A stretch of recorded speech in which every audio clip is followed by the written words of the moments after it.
Nginamkele ekhaya lamaphupho.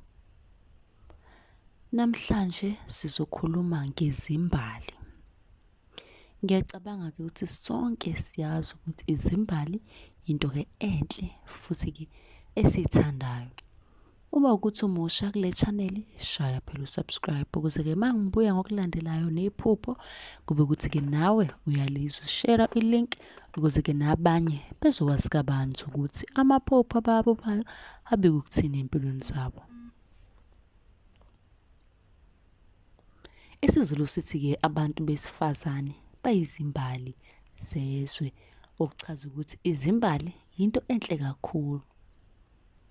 Ukuphupha izimbali nakho kuyinto enhle futhi kuchaza ukujabula okuzayo empilweni yakho. Kodwa-ke ake sibheke izimbali oziphuphile ukuthi zinjani. Izimbali ezibomvu zichaza uthando nokuphumelela empilweni yakho. Izimbali eziyelo noma-ke eziphuzi zichaza impumelelo ehambisana nokuhlakanipha.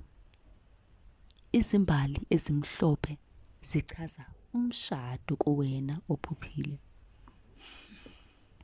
Izimbali ezitshaliwe eziningi engadini zichaza ukuthi-ke zichaza ukukhula komcebo wakho nokujabula okukhulu kuwena.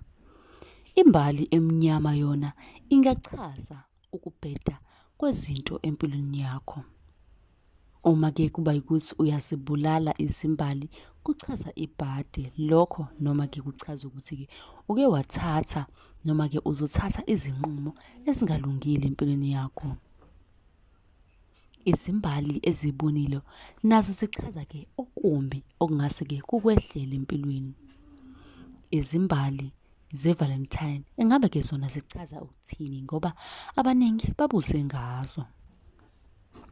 Ngezikhathi-ke zabokhokho wethu ama-Valentine ayengekho, kodwa-ke sizothi zona nazo izimbali ze-Valentine zichaza uthando. Mlaleli, shaya u-subscribe ukuze-ke uma ngibuya ngizophendula iphupho nawe onalo, kube ukuthi-ke iyabika i-notification efonini yakho. Nisale kahle.